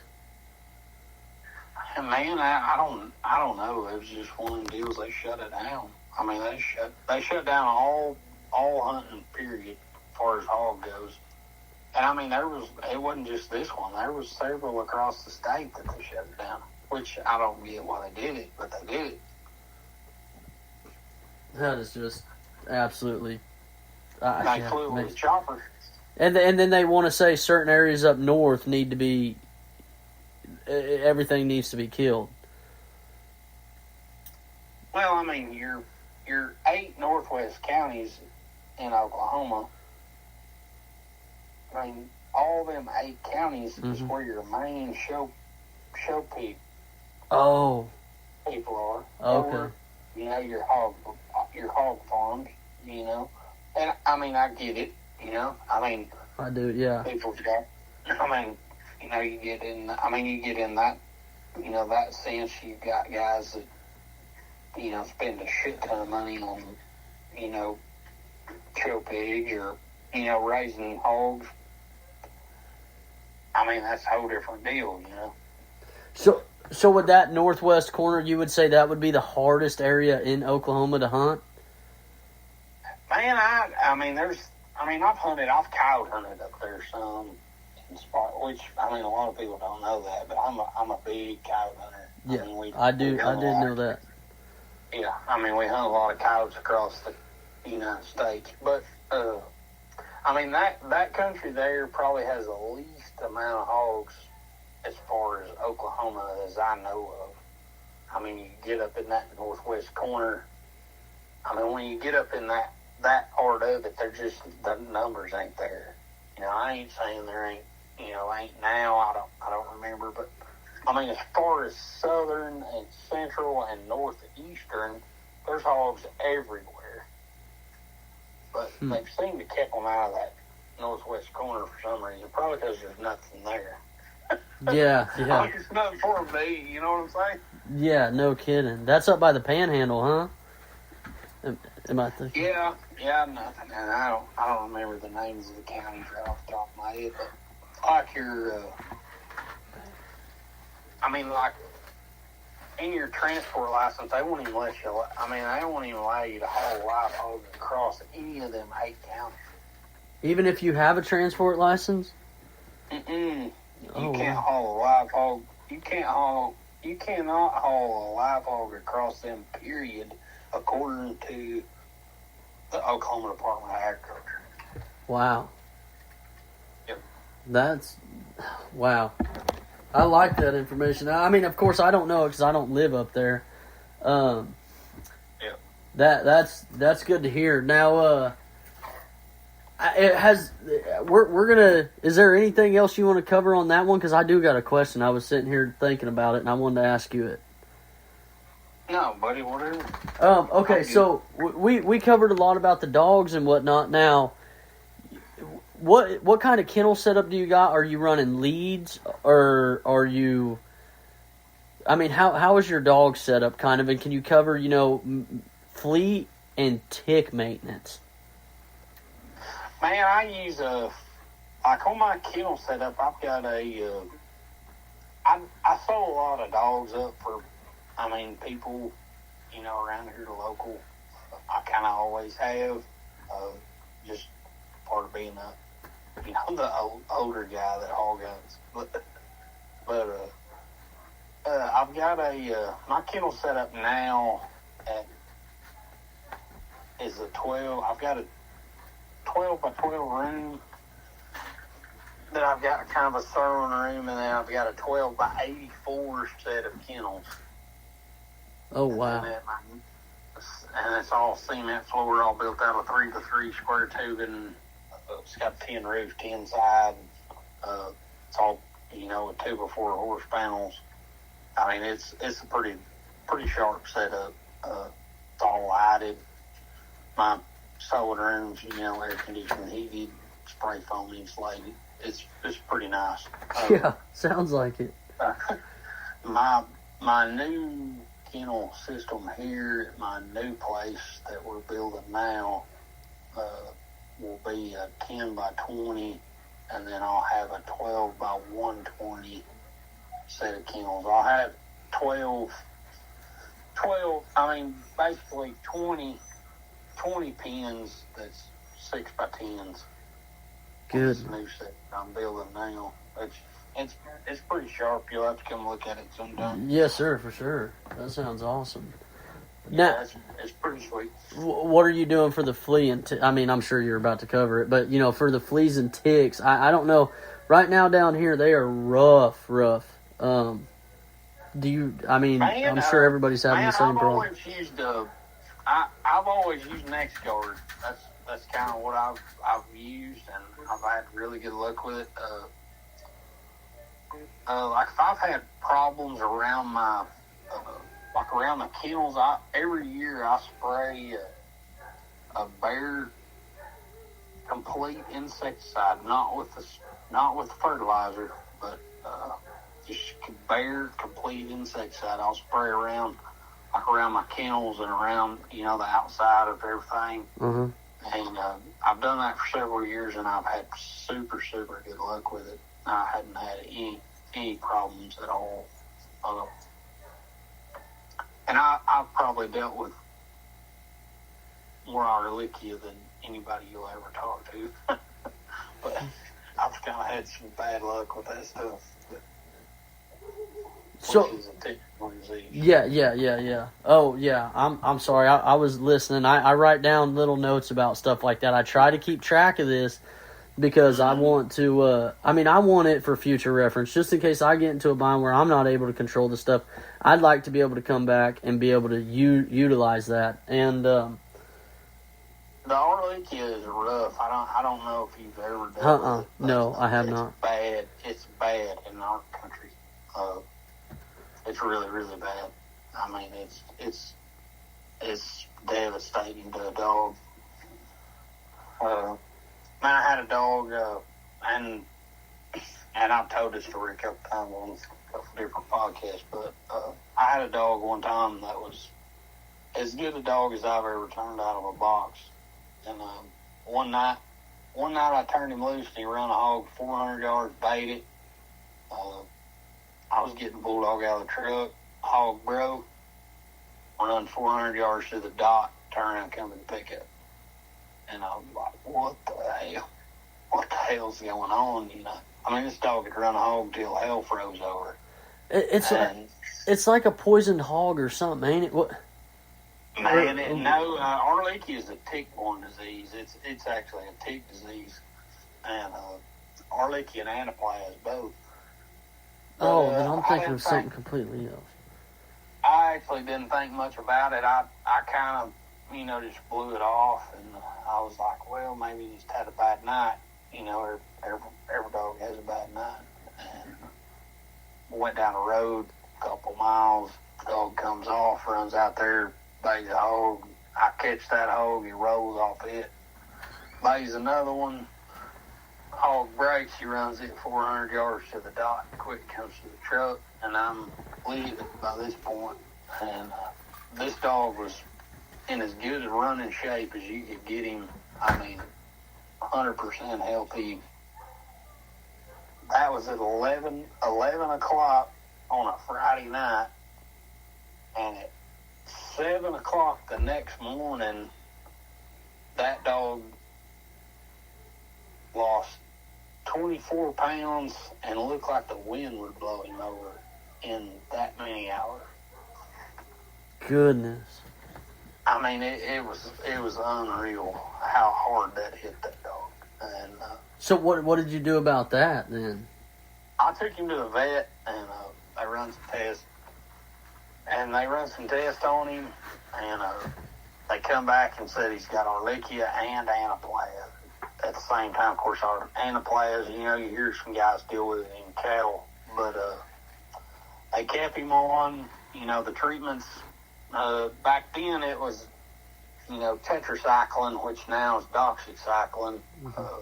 It was, you know, for a month, and once they have that, they have it for the rest of their life. Like, it can flare up, you know, I mean, you can be rocking along there like nothing's wrong, and, you know, all of a sudden, here it comes over again. You got to start the whole treatment over, and the treatment's a month long. Like tetracycline or doxycycline, it's a month-long treatment. Once they have it, they don't never get over it. It can flare up at any time, any point during their life. But that dog there, looking like, and that's what I was talking about culling the dog earlier. Like, if I didn't know that dog before that happened, and then once that happened, seeing him, you know, seeing the difference that made in that dog, I would have thought totally different of that dog. Like, I seen that dog run hogs for 10, 12 miles and keep them bathed for 4 or 5 hours if I had to running a hog 400 yards and quitting and coming to the pickup. Goodness. It made that big a difference in that dog. But I took that dog to the vet the next morning after that. When that happened, I took that dog to the vet the next morning. I said, hey, something's up. Mm-hmm. You know, something's wrong. Me knowing him and knowing what he was, and then seeing him that night. And this next morning, I ain't kidding you, in 14 hours, this dog looked like he was fixing to die. He was skin and bones from a healthy, 100% in shape, you know, hard shape to, he looked like he was emancipated, starved to death in 14 hours. God dang. It made that big a difference in that dog. And the next morning I was like, I said, something's bad, wrong. Yes, sir. I don't know what it is, but I want to find out, you know. Yeah. So after the test and everything, it was Ehrlichia and anaplasma, a little bit of anaplasma when I back then, which it was kind of faint on the test, but he did have Ehrlichia. That was the first Ehrlichia that I'd ever dealt with, and I started him on the treatment, you know, for 30 days, and it was tetracycline back then, and I ain't kidding you, it took me a year from that day of solid hunting before I seen him to where he was before that happened. Wow. And I don't mean a year of 2 or 3 days. I mean a year of 7 days a week, hunting every day. It took me a year of hunting to get him back to where he was before that happened.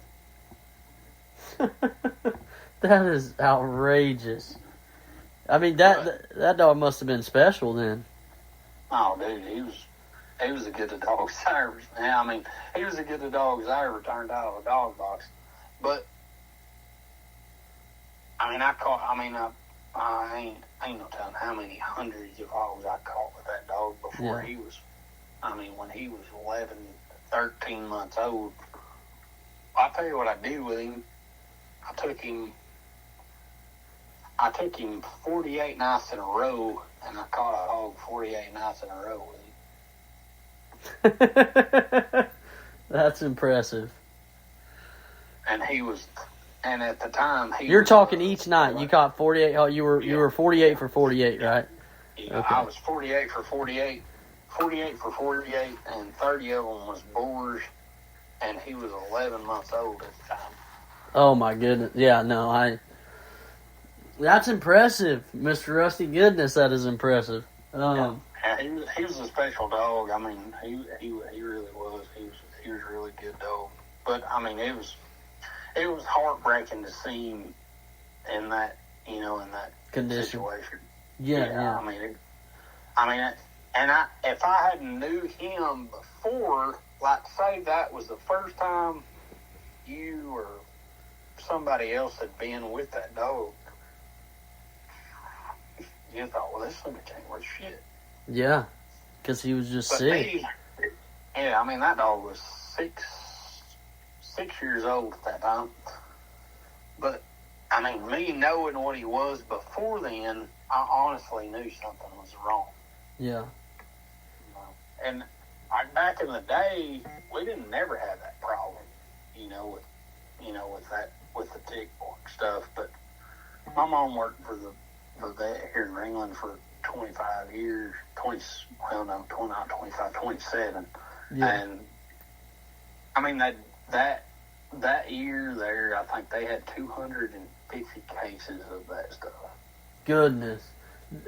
Yeah. So it was awful, man. Let me ask you this: I don't want to put it that way because the Houndsman XP covers it very well, but like individuals that can't afford NexGard.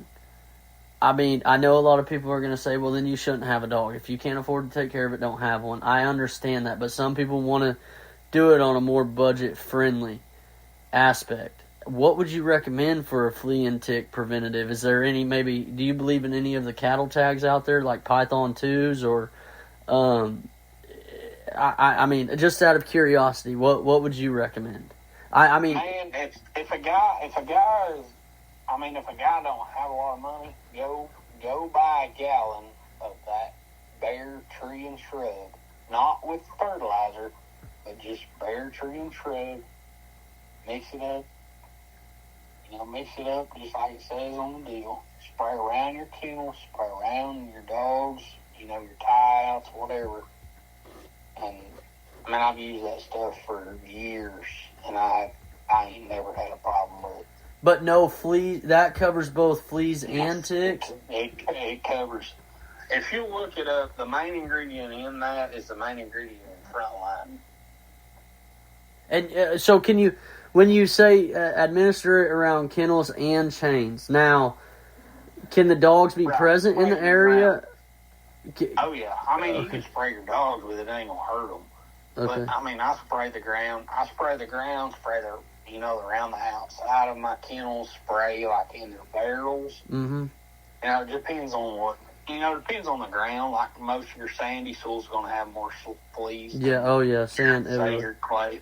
Yes, sand's horrible about holding fleas, but I've used that stuff for years, and I mean, it's worked. I mean, I ain't had a flea or tick on any of my dogs in 10 years. And how often are you re-administering it, out of curiosity? I do it, like, I spray around my kennel part, and, around, like, my chain areas. I've got a couple chains, where I just put a dog. Just keep them exercise, yeah. Yeah, just exercise, or if I'm cleaning a pen or something, I'll snap them on it, let them run around for a little bit. But I do it 2 or 3 times a year. Okay. Most of the time, 2, I'll do it, towards the first of the year, and then, about, June, July, I'll spray again. Okay. No, I get it. Now, anything else you want to cover on the flea and tick treatment? No, man. I mean, that's about it. I mean, that's what I do for flea and ticks. I just use the Next Guard, and it works for me in that, and then spraying bear tree and shrub around the kennels and around your chain spots. Okay. I use drawn towel for a wormer. That's worked really good. Yeah, for me that's what I was about to jump into next, real quick. If you could kind of let everybody know. Sorry, I want to make sure they're listening to this part if they want to listen to it specifically. But if you can cover wormers and get into hookworms, tapeworms, roundworms, pinworms, even heartworm. We don't have to talk about necessarily how to treat heartworms because that's going to be frowned upon. But if you can cover the whether it's Presquantel, Pyrantel, Promote, any of them. Ivermectin, of course, is a big one. Just feel free to cover all those real quick if you don't. Well, I mean, however long it takes you. Man, like I said, I use drawn towel for the wormers, and then I ivermectin on my dogs every month, just because that's what I've always did. But I still, I use drawn towel. It's a 3-month deal. I give it to them once every 3 months, and use ivermectin every month. And man, I don't have any trouble as far as heartworms or anything. I mean, it covers pretty well all of them. On my puppies, I'll use Strongyt. Yep. On their first worm regimen, I'll use Strongyt the first time, and then the next time I'll use Panicure. Yep. And kind of alternate back and forth between the two, till they're up, big enough. I can start on the drawn towel and, the other stuff. And I haven't had an issue with it. All my puppies are super healthy. But so puppy wise, so I do the Strong and Panicure Crawl. I do both actually together. But I administer at 2 weeks, and I do every week up until 8 weeks. What's your what's your method? I do the Strongyt at 2 weeks, and then I do the Panicure at 4, 6, and 8. Is the way I do it. Okay. Yeah, I usually do the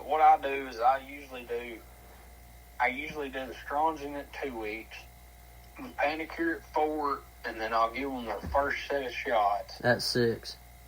At 6, 8 and 12.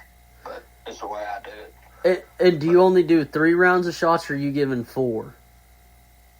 I usually do 3 rounds of shots, and then when they're a year old, I have, wherever they're at, I'll either do it or I'll give them a booster, or I'll have whoever's got them at that time give them a booster. Yes, sir. And out of curiosity, because, by the way, it's 100% legal to administer your own dog's shots. Yeah. So I don't want, and that's sub-Q, by the way. It's not IM. So I did want to cover that a little bit real quick. What are you purchasing from experience is what I'm saying is I unfortunately had one dog that I bought out of a plot litter that passed away from parvo, and I was the one to give it the last round of shots. Well, the person was honest with me, and they told me I was like, how did you keep your shots cool? And they're like, you had to keep the shots cool? I said, yes, you got to keep them in a refrigerated area. Right. So just to be clear on that, they didn't understand that, so I'm assuming that every single round of shots, and luckily that it wasn't parvo clearly on my yard because I already had puppies in the area, but it was already sent to me with parvo. I wanted you to cover maybe how you do your shots, how you administer them, if you're buying them from a feed store, if you're buying them from... how do you do yours? Sorry. Man, I buy mine strictly from the vet. I buy mine from the veterinarian. And that's just because I've been in your situation. I've had some, that wasn't good, and it wound up causing problems, and like buying them from a feed store, or, say wherever. And I'm not saying all feed stores, have bad shots, but I mean, think about it. How many guys do you know that goes to the feed stores and buys shots versus people that go to the veterinarian and buy shots? Yeah. And the way I like to put it in perspective, and I'm not trying to interrupt, but I want to let everybody know, those people working at Tractor Supply or those feed stores, to be honest with you, 90% of them do what? I'm sorry, Mr. Rusty? Have no clue what they're talking about. Yeah, exactly. And not only that, they're like, I'll just put these away later. And they might go take an hour lunch break, and them shots have been sitting out in you can't just re-cool them down and they end up effective again. That's not the case. So, my wife and I have, luckily, we've had our luck with how we get our shots, and we go to Jeffers. It's an online site. We buy 50 shots at a time. Yeah, it's very, very, very, very pricey, but I also got 31 head of dogs. Right. And y'all, I'm telling you, shots go a long ways. I mean, you're covering kennel cough, distempo, parvo, and that's just the three main ones to really name. There's a million other ones out there, but just even kennel cough will bring your dog down. It'll hunt like absolute dog shit. Oh yeah, I mean, distemper's freaking bad, very bad. I mean, it's awful. And I'm big on keeping my dogs are all off the ground and everything as well. And I do my puppies. I'm guilty. My puppies do not ever touch the ground until they at least hit 3 months old. And I mean that means I already got at least 3 rounds of shots. I do 4 rounds, but I do 4 rounds of shots. It guarantees they got every single shot in them and they've been wormed. And usually I do mine. I do mine usually from 6, 8 to 12 is what I usually do mine. Most time over 4, 6, and 8. I mean, depending on what depending on time of year and what I got going. But 90% of the time I do mine at 4, 6, and 8. Yes, sir. Yeah. Oh man. And I hadn't had any problems as far as parvo or distemper or any. I've been really lucky. I hadn't had any issue whatsoever. Yes.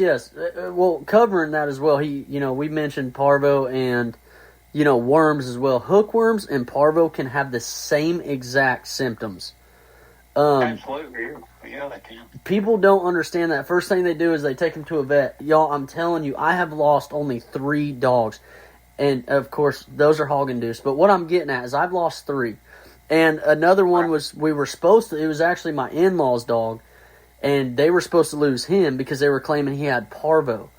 So that technically that would be, it wasn't my dog, but that would be 4 dogs in a year that were taken to a vet and that passed away. Every dog I've decided to care for myself or assist in taking care of, I'm not saying I'm a veterinarian, but has actually proceeded to make it further in life. They're alive still. I'm not saying don't take your dog to a vet, but maybe Mr. Rusty's here. There's me. I can help you as much as I can. I've been in the dog world long enough to know this part, by the way, guys. I know I ain't been in the hog world enough, but when it comes to worms and shots and stuff, I'm very passionate about helping people with stuff like that. And if y'all feel free, I think Mr. Rusty would love to hear from y'all saying, hey, man, I do have a little bit of an issue with this dog. What do you think it is? Don't jump straight to thinking it's parvo and your dog's going to die. Hookworms is something that could be very easily solved. Oh, yeah. I mean, you run into all kinds of things. And and a lot of times, a lot of what people run into that don't get brought up enough is, they may have a passion for dogs as good as anybody, but, if they got a dog cut up or, that's in a bind or say something, as hookworms or parvo or something like that happens, they may honestly not have the money to take that dog, and spend, some of that stuff, parvo. You're talking a week or so at the vet, nowadays, that's, several $1,000s. Mm-hmm. Y'all, just for reference, I was saving a plot. I want y'all to know the blood transfusion and everything, just to clarify, everybody, $3,400. And this is a 10-week-old plot hound. So I'm just making sure I cover that. Mr. Rusty is right. This is no joke, y'all. So spend the $20 on the damn shot. Yes. Spend the $20 on the shot and protect yourself, and give them a booster at a year. It don't hurt them. They've had three, fourth one ain't gonna hurt them any. You know what I mean? Yes. And Mr. Rusty, a big one I would like to cover with you. I know we got to end it soon though, because I got to bring you on again. But one more I really want to cover is coccidiosis, y'all. My end. It blew my mind. There was not a single dog in my yard that had, and it happened. One of my male dogs got coccidiosis at 1.5 years old. The vet said, I just couldn't believe it. I'm going to be honest with y'all. He was a shit eater. He ate shit. What coccidiosis comes from poop. And it can come from multiple things. But yes, he was diagnosed with coccidiosis. There's a very simple cure to fix coccidiosis. Can literally, make them look like they're dying. I don't know if you've experienced that, Mr. Rusty. Coccidia is what a lot of people refer to it as. Oh yeah, everybody I think that's had, anything to do with the dogs has had, problems with that over time, and it may be, it may be something that you don't realize at first. It may be, when I have a dog that has coccidia and he's doing what you're talking about, I look at things like, hey, maybe that dog's missing something. Maybe he needs... malnourished of some type? Maybe he's missing, something. Maybe I need to get him on a supplement or, something to that nature. Yeah. As far as, I can't remember it's Ponderzole or, Trirazole or, I can't remember how you say it. But, it's one of them, But, as far as, like, maybe he needs, like, something, say, like Dog Forte or, maybe you need to put that dog on Vertex or... Mm-hmm. Or something, some supplement that makes that dog, not want to do what he's doing. Because, maybe most of the time the main cause of that is, eating their own feces or whatever. Mm-hmm. Yeah, and it was the only one on my yard that it happened. But the vet blew my mind because they said that 1.5 years old, that was kind of crazy to have. But when y'all grow a relationship with a vet, find you a sport vet, please, and talk to them first. Feel the vet out regarding hog hunting. If you can tell they're against it and they don't like it, I do not recommend using that vet. I'm just being honest. A lot of your vets nowadays are more of the, they're more of the new school, veterinary, like small animal stuff. And you'll see a lot of that. What you're talking about in dogs that like eat a raw diet, like you'll see, like a lot of guys that feed a raw supplement over, a kibble or, something in that, something in that nature. Yes, sir. Yeah. Or the dogs. I've seen it in dogs that their water didn't get cleaned, but once every month, or instead of, once every day or every week or. Certain things like that. Yeah. I've seen it pop up and stuff like that. Yes, sir. Yeah. Well, Mr. Rusty, I usually sit here and ask a few more final questions, but we've already hit over 2 hours. I'm gonna bring you on back. I'm gonna bring you back on again here. I'm sure you're not gonna mind. It was a great talk with you. No, man, whenever. I enjoyed it. Yes, sir. I enjoy. I want to get some more knowledge and get some more stuff out of you. I'm gonna be reaching out to you soon to get you back on if you don't mind. No, I don't care, but whatever. Is there anything else you want to give shout outs to anybody? Anything before we get off here? Man, I don't really. I don't really think so. I mean, I think I'm good if you're good. All righty, Mr. Rusty. I'll reach out to you, man. I appreciate it. I'm going to keep in touch with you. I'm going to get you back on here, and we're just planning on some hunting stories. Have plenty of them lined up because we got to make it last. Oh, yeah, man. I got a bunch of them. All righty, Mr. Rusty. I didn't get to tell any of them on this one, but I got quite a few. Oh, yeah, you're going to. Trust me. Everybody's coming back on, and that's all we're talking is pure hunting stories. So, Sure. I appreciate it, Mr. Rusty, and you have a good day, sir. You too, buddy. Bye.